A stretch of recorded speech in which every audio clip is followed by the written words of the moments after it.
Hello दोस्तों, आज 13 जुलाई 2026 दिन सोमवार का, हिंदी तिथि आषाढ़ कृष्ण चतुर्दशी। और आइए बात करते हैं आज के मुख्य समाचार, बड़ी खबरें, देश और दुनिया का ताजा अपडेट लेकर हाजिर हो गए। आज का ये वीडियो भी बहुत ही स्पेशल होगा, किसान भाइयों के लिए, युवाओं के लिए, माताओं और बहनों के लिए, पढ़ने वाले बच्चों के लिए, बड़े बुजुर्गों के लिए और आम जनता से जुड़े कई महत्वपूर्ण फैसले जानने वाले हैं। वीडियो को आप पूरा ध्यान से आखिर तक देखिएगा और इस वीडियो को आप लाइक और शेयर भी जरूर कर दीजिएगा। खबरों की शुरुआत में सबसे पहले आपको बताते हैं दो अलर्ट करने वाली खबरें। सबसे पहली खबर है बिहार के गया से आ रही है। यहाँ पर दोस्तों हुआ क्या कि एक ई रिक्शा ड्राइवर है जिसके बैंक खाते में 759 करोड़ रुपए दिखाई देने लग गए। जब ये भाई साहब वृद्धा पेंशन के 1100 रुपए निकालने के लिए गए थे तो बैलेंस देखकर इनके होश उड़ गए और लोगों ने कहा कि यार आप तो अरबपति बन गए। बैलेंस जब उन्होंने चेक किया ना तो उनके खाते में 759 करोड़ रुपए की राशि दिखाई दी। ये एक ई रिक्शा चालक है और शिव कुमार जी इनका नाम है। शिव कुमार जी ने कहा कि यार मैंने जिंदगी में कभी इतना बड़ा अमाउंट नहीं देखा और इतनी बड़ी रकम देखकर तो मैं घबरा ही गया। देखते ही देखते ये बात पूरे मोहल्ले में फैल गई और तो और बैंक तक ये बात पहुंची। बैंक मैनेजर ने फिलहाल कहा कि लेन देन नहीं करें, साथ ही मोबाइल फोन या बैंकिंग ऐप से भी किसी प्रकार की छेड़छाड़ नहीं करने के लिए कहा गया।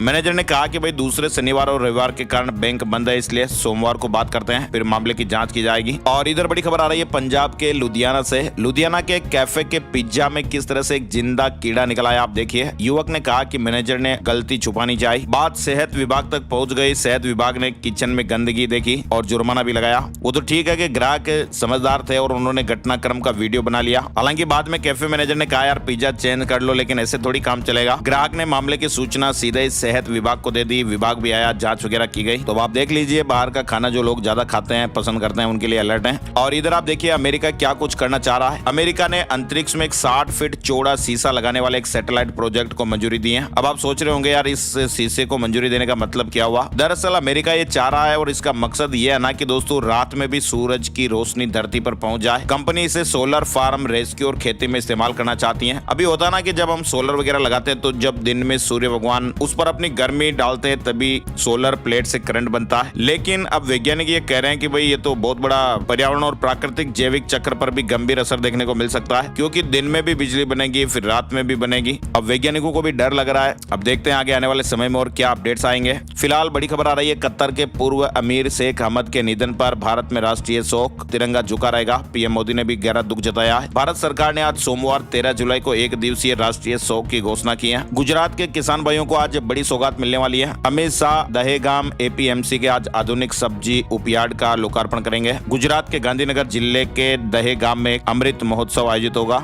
इधर बड़ी खबर आ रही है, ईरान ने कहा कि अगले आदेश तक होर्मुज स्ट्रेट बंद है, कोई भी जहाज मंजूरी के बिना पार न करें। दरअसल ईरान की सेना ने होर्मुज को बंद करने का ऐलान कर दिया है और उन्होंने ये सख्त चेतावनी दी है कि कोई भी जहाज उनकी मंजूरी के बिना इस रास्ते को पार करने की कोशिश ना करें। और इधर अमेरिका ने भी ईरान पर सीज फायर खत्म हो जाने के बाद तीसरे दौर की एयर स्ट्राइक भी शुरू कर दी है। कई जगहों पर बड़े बड़े हमले किए गए, कई ईरानी शहरों पर एयर स्ट्राइक की गई। बात अब यह है ना दोस्तों कि होर्मुज को लेकर अब ईरान और अमेरिका के दावे आमने सामने हैं। ईरान ने जहाजों की आवाजाही रोकने का ऐलान किया है, जबकि अमेरिका का कहना है कि भाई समुद्री रास्ता तो खुला है और शिपिंग सामान्य रूप से जारी है। डोनाल्ड ट्रंप भी अब आश्चर्यचकित हो रहे हैं कि क्या ईरान अब समझौता नहीं करना चाहता है। दरअसल डोनाल्ड ट्रंप ने यह आरोप लगाया कि बैठक में तो हामी भरी, फिर 1 घंटे बाद ही जहाजों पर हमले कर दिए। तो ये क्या है मतलब। होर्मुज पर अभी महाजंग चल रही है और ईरान ने शिपिंग पर भी रोक लगाई है। होर्मुज के पास अमेरिका ने एक बड़ा हमला भी किया। ईरानी एयर डिफेंस सिस्टम को निशाना बनाया गया और इधर तेहरान ने भी कुवैत पर ड्रोन दागे। कुल मिलाकर हमलों के बाद अब पूरे क्षेत्र में सुरक्षा को लेकर चिंताएं काफी बढ़ चुकी हैं। ओमान के पास एक जहाज पर हमला हुआ जिसमें 11 भारतीय सवार थे, 10 सुरक्षित लेकिन एक अभी भी लापता है और भारत ने इस हमले की निंदा भी की है। दरअसल ओमान तट के पास एक व्यापारिक जहाज GFS गैलेक्सी पर हमला कर दिया गया। भारत ने इस हमले की कड़ी निंदा की है। कॉमर्शियल जहाजों पर हमला बर्दाश्त नहीं है। और बात दोस्तों यूं हो रही है कि भाई मुजतबा का अमेरिका के खिलाफ अब आर पार का ऐलान हो गया है और कोड 009 से अब पूरे अरब में दहशत का माहौल फैल गया है। पश्चिम एशिया में अमेरिका और ईरान के बीच ये तनाव अब महायुद्ध की दहलीज पर आ खड़ा हुआ है। 40 दिनों के युद्ध विराम के बाद अब दोनों देशों ने लाल रेखा लांघ दी है, जिससे अब खाड़ी युद्ध का दूसरा और अधिक विनाशकारी चरण शुरू हो चुका है। और इधर अमेरिका से भी आप देखिए अब सिर्फ होर्मुज ही नहीं बल्कि ईरान पर भी कब्जे की तैयारी कर रहा अमेरिका। तो अमेरिका और ईरान में भी जबरदस्त जंग चल रही है और ऐसा माना जा रहा है कि अब ट्रंप सिर्फ होर्मुज पर नहीं बल्कि पूरे ईरान पर कब्जा करना चाहते हैं। इधर होर्मुज बंद होने से शेयर बाजार में भी बड़ी गिरावट की आहट है। एक्सपर्ट बड़ी बड़ी चेतावनियां दे रहे हैं। ईरान ने फिर से होर्मुज को बंद कर दिया और ऐसे में तेल का संकट फिर से शुरू हो सकता है। इसलिए एक्सपर्ट कह रहे हैं कि मार्केट में बड़ी उठापटक देखने को मिल सकती है। इधर आप देखिए इजरायल को लेकर अपडेट आ रहा है। इजरायल में चुनावी बिगुल बज गया है। 38 साल बाद तय समय पर वोटिंग होगी। इजराइल में 27 अक्टूबर 2026 को आम चुनाव होंगे। 53 साल में पहली बार कोई सरकार अपना पूरा कार्यकाल पूरा करने के बाद जनता के बीच जाएगी। तो इजराइल में अगले आम चुनाव की तारीख तय हो गई है। इधर एक बड़ी दर्दनाक खबर सामने आ रही है। थाईलैंड की राजधानी बैंकॉक के एक पब में भीषण आग लग जाने से 27 लोगों की जानें चली गई, कई गंभीर रूप से घायल हो गए। थाईलैंड की राजधानी बैंकॉक में सोमवार तड़के ये घटना हुई। इस हादसे में कई लोग घायल हुए हैं, 27 लोगों ने जानें गंवा दी है। इधर वियतनाम में आपको पता ही है 15 भारतीयों की मौत के बाद अब बोट कैप्टन को गिरफ्तार कर लिया गया है। दरअसल ये जो भारतीय पर्यटक थे ना, वो किसी एक कंपनी है लावा मोबाइल। ये भारतीय टूरिस्ट लावा मोबाइल के चैनल पार्टनर कर्मचारी थे और ये सभी कंपनी के टॉप परफॉर्मिंग डिस्ट्रीब्यूटर्स के लिए आयोजित एक रिवार्ड ट्रिप पर वियतनाम गए हुए थे घूमने के लिए। चलिए आगे बढ़ते हैं। बड़ी खबर मौसम और मानसून से जुड़े महत्वपूर्ण अपडेट में आप देखिए। उत्तर भारत के मैदानी इलाकों में मानसून की रफ्तार थम गई है, लेकिन पहाड़ी राज्यों में बारिश के चलते नदियों का जल स्तर बढ़ने लगा है। जम्मू कश्मीर के पहलगाम में बादल फटने के बाद बाढ़ जैसे हालात आ गए, कई खेत बर्बाद हो गए, सड़क बह गई। उत्तराखंड में भी लैंडस्लाइड हुआ, कई गाड़ियां और मशीनें मलबे में दब गई। इधर आपको बताएं देश के लगभग 70% हिस्से से मानसून के बादल अभी गायब हो गए और इसी वजह से अभी राजस्थान, दिल्ली, एनसीआर, पश्चिमी मध्य प्रदेश, गुजरात, महाराष्ट्र में अगले 5 दिन तक बारिश की संभावना भी कम है और इसका कारण पाकिस्तान की ओर से आ रही सूखी हवाएं बताई जा रही हैं। तो कुल मिलाकर अभी दिल्ली में बारिश का ब्रेक लगेगा। 17 जुलाई तक यूपी, बिहार, उत्तराखंड, हिमाचल, मध्य प्रदेश के कुछ इलाके, छत्तीसगढ़ और झारखंड में कई इलाकों में बारिश की फिलहाल खबरें हैं। कई राज्यों में गरज चमक, बिजली गिरने और तेज रफ्तार से हवाएं भी चल सकती हैं। चलिए इसके अलावा बड़ी खबर आप देखिए, चीन में किस तरह से बावी तूफान ने तबाही मचाई है। भारी बारिश का तो वहाँ रेड अलर्ट है ही। 20 लाख लोगों को घरों से निकाला गया। चीन के पूर्वी हिस्से में तूफान बावी के कारण रेड अलर्ट जारी किया गया है। आप देखिए टाइफून बावी का असर, चीन डूब गया, ताइवान बर्बाद सा हो गया, सड़कों पर जहरीले सांप तैर रहे हैं। कुदरती कहर से 18 लाख लोग बेघर हो गए। तो भारी बारिश के बाद आई ये बाढ़ दुनिया के कई देशों में भारी तबाही मचा रही है। इधर ब्रिटेन में भीषण गर्मी पड़ रही है और एसी वाले दफ्तरों में स्टाफ की मौजूदगी 75% तक बढ़ी है और एसी ऑफिस की डिमांड भी लगातार बढ़ रही है। चलिए खबरों का सिलसिला और आगे बढ़ाते हैं। बड़ी खबर आप देखिए, पीओके मांगे पाकिस्तान से आजादी, जेएसी ने डेडलाइन दी है और इधर शहबाज और मुनीर के होश उड़ गए। पीओके की तस्वीर ये साफ साफ बयां कर रही है कि अब वहां की जनता को पाकिस्तान और मुनीर का जुल्म नामंजूर है। और इस बार हो क्या रहा दोस्तों, पीओके से निकली आजादी की आवाज ग्लोबल मंच तक गूंज रही है। ब्रिटेन से लेकर यूरोप के दूसरे देश भी मुनीर की दमनकारी नीतियों की आलोचना कर रहे हैं। पाकिस्तान के इस रक्तपात ने यूरोप का क्रोध भी भड़का दिया है। कुल मिलाकर पाकिस्तान के कब्जे वाले कश्मीर में आजादी के लिए इस जन क्रांति का आगाज हो चुका है। पीओके 15 जुलाई को पाकिस्तान से आर पार के मोड में। इधर बड़ी खबर आ रही है, नए वोटर को अब देना पड़ेगा माता पिता के एसआईआर का ब्यौरा। जी हां, अभी केवल पुराने वोटर्स पर यह नियम लागू था। चुनाव आयोग ने कहा कि भाई इससे पहचान और रिकॉर्ड मिलाना आसान रहेगा। तो चुनाव आयोग ने मतदाता सूची में नाम जुड़वाने वाले नए आवेदकों के लिए भी ये नया नियम लागू कर दिया है और माता पिता के एसआईआर का ब्यौरा देना पड़ेगा। संसद का मानसून सेशन शुरू होने से पहले 19 जुलाई को सर्वदलीय बैठक होगी और इसमें विपक्ष के सामने सरकार विदाई एजेंडा रखेगी। लद्दाख के एलजी विनय सक्सेना ने 100 दिन का रिपोर्ट कार्ड जारी किया है। पानी की समस्या सुलझाई गई, पर्यटन को बढ़ावा दिया। और तो और ताजा अपडेट ये आ रहा है कि लद्दाख में 32 तहसीलें होगी, 17 नई तहसीलों के गठन की भी मंजूरी दी गई है। इधर आपको पता ही है संसद में 130वें संविधान संशोधन विधेयक पर अभी चर्चाएं चल रही हैं, जिसके तहत यदि प्रधानमंत्री, मुख्यमंत्री या कोई भी मंत्री 30 दिन तक अगर गंभीर अपराध में जेल में रहता है तो उसका पद खुद ही खत्म हो जाएगा। संयुक्त संसदीय समिति यानी जेपीसी ने अपनी ड्राफ्ट रिपोर्ट में ये सिफारिश की है। नेपाल में फिर जैन जी प्रदर्शन हुआ, 3 दिन में 3 आत्मदाह हो गए। बेरोजगारी के खिलाफ बड़ा गुस्सा देखने को मिल रहा है और अब पीएम बालेन शाह का इस्तीफा भी मांगा जा रहा है। नेपाल में युवाओं की बढ़ती नाराजगी फिर से सड़कों पर दिखाई देने लगी है। प्रधानमंत्री बालेन शाह के इस्तीफे की मांग अब तेज हो रही है। अयोध्या में श्रद्धालु घटे हैं, होटल ऑक्यूपेंसी 25% ही बची। राम मंदिर में चढ़ावा चोरी के बाद हालात थोड़े बदले बदले लग रहे हैं, दुकानदारों की कमाई भी घटी है। इधर आप देखिए बंगाल में 20 साल बाद टाटा की वापसी संभव, सीएम शुभेंदु खुद मामले को देख रहे हैं। तो पश्चिम बंगाल के सिंगूर में करीब 2 दशक पहले टाटा की नैनो परियोजना को लेकर जो विवाद शुरू हुआ था वो एक बार फिर से सुर्खियों में है। इधर पंजाब कांग्रेस में संकट चन्नी ने इस्तीफे की पेशकश की, बोले कि पूर्व सीएम के तौर पर प्रचार कर लूंगा। इधर बघेल 5 दिन में एकजुट न कर सके, हाईकमान नाराज भी बताया जा रहा है। तो पंजाब कांग्रेस में टूट का खतरा भी थमा नहीं है। इधर आप देखिए गूगल ने बड़ा फैसला लिया है, अब एआई से बने हुए विज्ञापनों की अलग से पहचान होगी और यूजर को पहले से जानकारी मिलेगी। आपको पता ही है ऑनलाइन विज्ञापनों में एआई का इस्तेमाल तेजी से बढ़ रहा है और इसी को देखते हुए गूगल ने एक नया फीचर पेश किया है, जिसके तहत एआई से तैयार या फिर एडिट किए गए विज्ञापनों पर खास लेबल दिखाया जाएगा और यूजर आसानी से ये जान पाएंगे कि भाई जिस एड को वो देख रहे हैं ना उसमें कोई एआई वगैरह का इस्तेमाल हुआ या नहीं। तो गूगल ये अपडेट लेकर आया है। यूरोप की सिलिकॉन वैली बना विल्नियस, देश की आबादी 29 लाख, लेकिन यहाँ पर हजारों स्टार्टअप काम कर रहे हैं और विल्नियस को अब यूरोप की सिलिकॉन वैली भी कहा जाने लगा है। लिथुआनिया की राजधानी विल्नियस और यूरोप के छोटे से देश लिथुआनिया की आबादी मात्र 29 लाख के करीब है, लेकिन यहाँ पर हजारों स्टार्टअप काम कर रहे हैं। बात यह है ना कि आकार और आबादी में भले ये देश छोटा है, लेकिन सोच बड़ी और ग्लोबल है। फिलहाल बढ़ते हैं बड़ी खबर की ओर। दिल्ली से आ रही है। दिल्ली की अनाधिकृत कॉलोनियों में मालिकाना हक की प्रक्रिया तेज हो गई है। सीएम रेखा गुप्ता ने केंद्रीय मंत्री खट्टर को पत्र लिखा तो दिल्ली की 1511 अनाधिकृत यानी कच्ची कॉलोनियों में रहने वाले लाखों लोगों को जल्द ही उनकी संपत्ति का मालिकाना हक मिल सकता है। दिल्ली के विकास को रफ्तार मिलेगी। 1647 करोड़ रुपए मिलेंगे। केंद्र ने 28 परियोजनाओं को हरी झंडी दी है। इधर दिल्ली से एक और खबर आ रही है। E20 पेट्रोल से गाड़ियां खराब हो रही हैं। अरविंद केजरीवाल ने फिर से सरकार पर निशाना साधा है। अरविंद केजरीवाल ने कहा कि पहले गाड़ियां केवल रेगुलर सर्विस के लिए आती थी, लेकिन जब से E20 आया है केवल इंजन और इंजेक्टर खराब होने की शिकायतें आ रही हैं, जिससे मैकेनिक खुद भी परेशान है। साथ ही बड़ी खबर आप देखिए, केंद्रीय जांच ब्यूरो यानी CBI ने उत्तराखंड के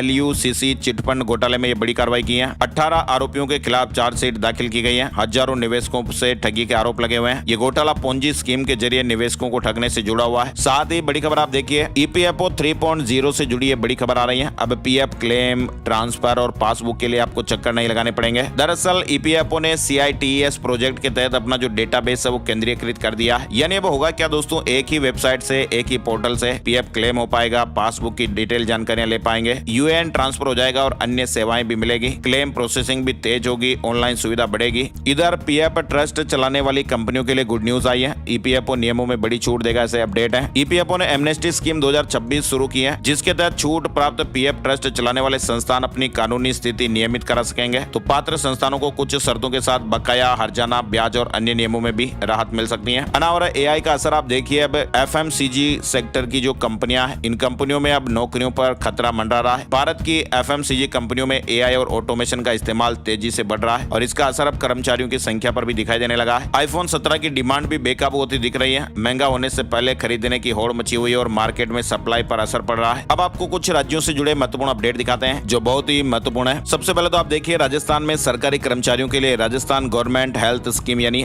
RGHS को लेकर सरकार ने एक बड़ा फैसला किया है। RGHS के तहत OPD में रूटीन जांच को लेकर Rajasthan state health insurance agency ने एक नई गाइडलाइन जारी की है, जो आज यानी 13 जुलाई सोमवार से लागू हो जाएगी। और अब होगा क्या कि इस नई व्यवस्था के तहत अब मरीज OPD में डॉक्टर की लिखी गई 2000 रुपए तक की रूटीन जांचों को सीधे ही करा पाएंगे और इसके लिए अस्पताल या डायग्नोस्टिक सेंटर को RGHS पोर्टल से पहले अनुमति लेने की जरूरत नहीं होगी और 2000 रुपए से ज्यादा की जांचों के लिए ऑनलाइन आवेदन करना। सरकार ने इमरजेंसी मरीजों को इस प्रक्रिया से राहत दी है। तो कुल मिलाकर RGHS के नए नियम आज से लागू हो रहे हैं। राजस्थान में CM ने कहा कि कर्मचारी गुड गवर्नेंस और डेवलप राजस्थान के साथ ही कहा कि प्रमोशन प्रक्रिया को सरकार ने सरल बनाया है। इधर आप देखिए, बड़ी खबर आ रही है। 4123 खसरों की आपत्तियां निस्तारित हुई है और अब पूरा होगा विकास का रिंग। 67 गाँव से नॉर्दर्न रिंग रोड गुजरने वाला है। दिल्ली अजमेर के वाहन शहर में नहीं आएंगे। इसके अलावा देखिए, बड़ी खबर, राजस्थान में ग्रेड 3 PTI बनने का सपना देख रहे युवाओं के लिए बड़ी राहत की खबर है। राज्य सरकार ने शारीरिक शिक्षा में 2 वर्षीय डिप्लोमा DPED की सीटों में बड़े स्तर पर बढ़ोतरी की दिशा में कदम बढ़ाया। सरकार ने प्रदेश में करीब 3200 नई सीटें बढ़ाने के प्रस्ताव को सैद्धांतिक मंजूरी दे दी है। इधर बड़ी खबर आप देखिए, राजस्थान में भी अयोध्या के राम मंदिर दान चोरी जैसा एक मामला सामने आ रहा है। ये मामला नागौर के बूटाटी स्थित करीब 500 साल पुराने संत श्री चतुर्दासी महाराज मंदिर से जुड़ा बताया जा रहा है। दरअसल जिला कलेक्टर के आदेश पर बनी जांच कमेटी को मंदिर समिति के वित्तीय कामकाज में गड़बड़ियां मिली है और कमेटी ने करीब 22 करोड़ के घोटाले का अनुमान लगाया है। हालांकि आपको बताएं, मंदिर समिति ने किसी भी गड़बड़ी से इंकार किया है। इधर राजस्थान पुलिस की स्टेट साइबर क्राइम शाखा ने फॉरेक्स ट्रेडिंग और ऑनलाइन निवेश के नाम पर देश भर में ठगी करने वाले एक अंतर्राज्यीय साइबर गिरोह का भंडाफोड़ किया और पुलिस ने इस गिरोह को बैंक खाते उपलब्ध कराने वाले एक आरोपी को महाराष्ट्र के नागपुर से अरेस्ट किया है। राजस्थान के सरकारी और मान्यता प्राप्त विद्यालयों में शैक्षणिक सत्र 2026-27 के लिए कक्षा 9वीं से 12वीं तक प्रवेश की अंतिम तारीख बढ़ाकर अब 25 जुलाई कर दी है। इधर मध्य प्रदेश में देखिए, लाडली बहनों के बैंक खातों में 1835 करोड़ रुपए की राशि ट्रांसफर हुई है। CM ने कहा कि इसी महीने यूनिफॉर्म सिविल कोड भी लागू करेंगे। CM डॉक्टर मोहन यादव ने प्रदेश की 1,25,15,000 से अधिक बहनों के खातों में 1835 करोड़ रुपए से अधिक की राशि ट्रांसफर की। मुख्यमंत्री लाडली बहना योजना की राशि भेजी गई है। इंदौर को मिलेगा 300 बेड का आधुनिक जिला हॉस्पिटल, हेल्थ कमिश्नर ने निरीक्षण किया है। मध्य प्रदेश के 74,000 रसोइयों को E-KYC के बाद मानदेय मिलेगा। ऑडिट में बैंक खाते दूसरों के पाए गए। इधर मध्य प्रदेश में देखिए आप, वक्फ बोर्ड ने MP हाई कोर्ट में केवियट लगाई है, कहा कि हमारा पक्ष सुने बिना न हो कोई आदेश। इधर दतिया उपचुनाव से जुड़ा अपडेट आप देखिए, टिकट कटने के बाद दिल्ली पहुंचे नरोत्तम मिश्रा। उन्होंने कहा कि पार्टी जो कहेगी वही करूंगा और मेरी किसी से कोई नाराजगी नहीं है। इधर मध्य प्रदेश में 1160 करोड़ के फोर्टिफाइड चावल घोटाले में एक्शन भी हो गया है। राइस मिलर, एथेनॉल प्लांट और ट्रांसपोर्टर समेत 13 नामजद। पूर्व सांसद ने कहा कि CBI जांच होनी चाहिए। मध्य प्रदेश हाईकोर्ट की जबलपुर पीठ ने कहा कि बालिग को अपनी मर्जी से जीने का पूरा हक है। जबलपुर हाईकोर्ट का फैसला, अदालतें अभिभावक नहीं बन सकती। बालिग व्यक्ति को अपनी पसंद की जगह पर रहने और अपनी मर्जी के व्यक्ति के साथ जीवन बिताने का पूरा संवैधानिक अधिकार है। इधर बड़ी खबर देखिए, पुलिस विभाग में सूबेदार और कार्यवाहक आरआई के प्रमोशन हुए हैं। मध्य प्रदेश में कोटे की 25% बारिश हुई है। फिलहाल तेज बारिश का दौर थम गया है और नया सिस्टम अगले सप्ताह से शुरू हो जाएगा। इधर मध्य प्रदेश में आप देखिए, भोपाल से खबर आ रही है, तेल कंपनियों के खिलाफ एकजुट हुए एजेंसी संचालक। गैस कनेक्शन के साथ चूल्हा और पाइप लेने की मजबूरी। एजेंसी संचालक ने कहा कि कंपनियां बेचने का टारगेट देती हैं। बड़ी खबर आ रही है, छत्तीसगढ़ से 14 जुलाई को विधानसभा में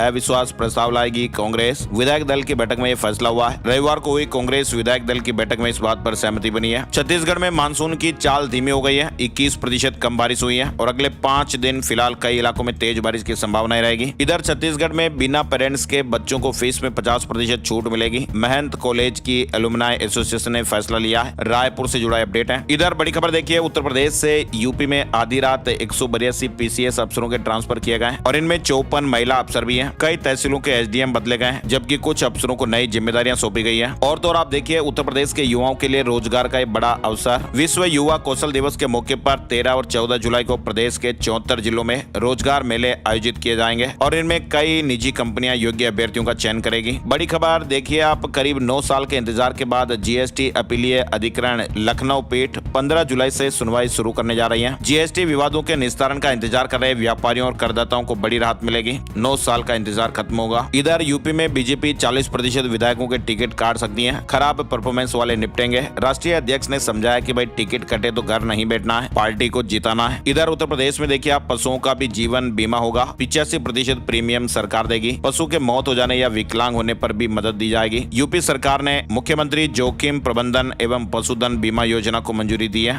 बीमा प्रीमियम का 85% हिस्सा सरकार की तरफ से, जबकि 15% रकम पशुपालक को जमा करनी होगी और ये योजना भी प्रदेश के सभी 75 जिलों में लागू होगी। आज 13 जुलाई का दिन है और लखनऊ आएंगे केंद्रीय मंत्री नितिन गडकरी। एनएच परियोजनाओं की समीक्षा करेंगे। 6400 करोड़ की परियोजनाओं का लोकार्पण भी होगा। आप देखिए, लखनऊ कानपुर एक्सप्रेस वे पर बाइक वगैरह भी नहीं चला पाएंगे। एआई कैमरे हादसे पर अलर्ट भी देंगे। टोल भी 3 गुना ज्यादा लगेगा और ये देश का पहला बैरियर फ्री हाईवे होने वाला है। लखनऊ कानपुर एक्सप्रेस वे तैयार हो चुका है और आज 13 जुलाई यानी सोमवार को रक्षा मंत्री राजनाथ सिंह, केंद्रीय सड़क परिवहन मंत्री नितिन गडकरी और सीएम योगी आदित्यनाथ इसका उद्घाटन करेंगे और फिर 14 जुलाई से ये आम लोगों के लिए खुल जाएगा। ये एक्सप्रेस वे 63 किलोमीटर लंबा है। अभी होता क्या है कि लखनऊ से कानपुर जाने में 2.5 से 3 घंटे का समय लगता है, लेकिन अब एनएचएआई ये दावा कर रहा है कि अब ये सफर 45 मिनट में पूरा हो जाएगा। इधर लखनऊ में वन नेशन वन इलेक्शन पर मंथन होगा। जेपीसी 2 दिन तक सुझाव लेगी। 9 राज्यों का दौरा पूरा हो गया है। 39 सांसद मौजूद रहेंगे। बिहार में आप देखिए, सुपौल, रक्सौल, समस्तीपुर में झमाझम बारिश हुई है। 19 जिलों में ऑरेंज अलर्ट रहा। बिहार में शिक्षकों के तबादले शुरू 16 से 20 जुलाई तक ऑनलाइन आवेदन होंगे। ट्रांसफर पोर्टल भी तैयार हो गया और अधिकारियों को ट्रेनिंग भी दी गई है। तो बिहार के सरकारी स्कूलों में शिक्षकों के ऐच्छिक तबादले की प्रक्रिया शुरू हो गई है।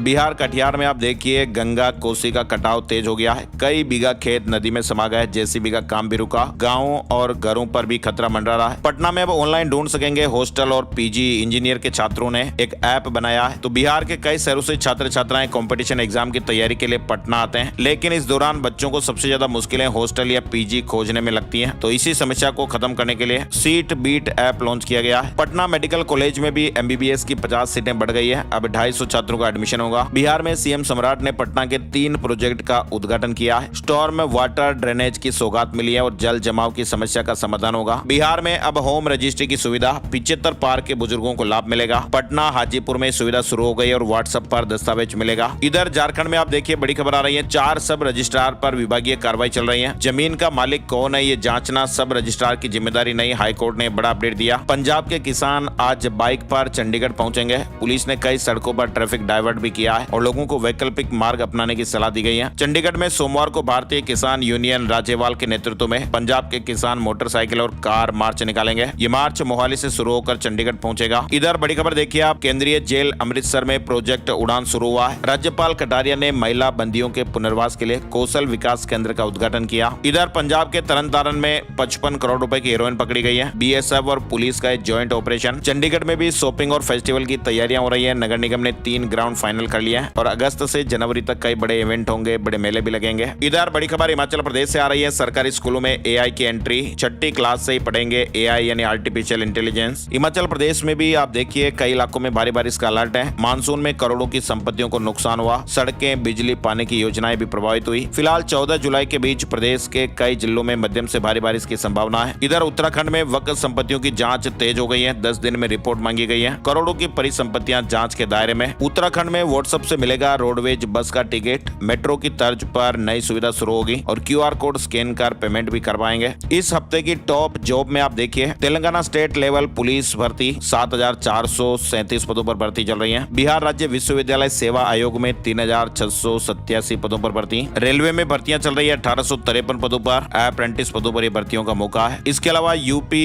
SSC में भी भर्तियों का मौका चल रहा है। गन्ना सुपरवाइजर के पदों पर भर्ती का मौका है। इंडियन ओवरसीज बैंक में भी 750 पदों पर अप्रेंटिस पदों पर यह भर्ती का मौका चल रहा है। पंजाब अधीनस्थ सेवा चयन बोर्ड में भी क्राफ्ट इंस्ट्रक्टर के 681 पदों पर ये भर्तियां चल रही है भी। और अब देखिए आप आज का राशिफल। आज 13 जुलाई सोमवार का राशिफल आप डिटेल से 13 ही राशियों का राशिफल इस चार्ट में देख सकते हैं, जहां विस्तार से आज का राशिफल बताया गया है। आज के मुख्य समाचार, बड़ी खबरें वीडियो में फिलहाल बस इतना ही अपडेट। ऐसी ही ताजा खबरों का वीडियो हम हर रोज आपके लिए लेकर आते हैं, तो आप माई स्मार्ट गाइड यूट्यूब चैनल को सब्सक्राइब कर लीजिएगा, ताकि आपका MSG भाई आपके लिए हर रोज ऐसे ही अपडेट्स लेकर आता रहेगा। वीडियो को आप लाइक और शेयर भी जरूर कीजिएगा। वीडियो पूरा देखने के लिए दिल से शुक्रिया, बहुत बहुत धन्यवाद। नए वीडियो में नई जानकारियों के साथ फिर मिलते हैं। जय हिंद, जय भारत, वंदे मातरम।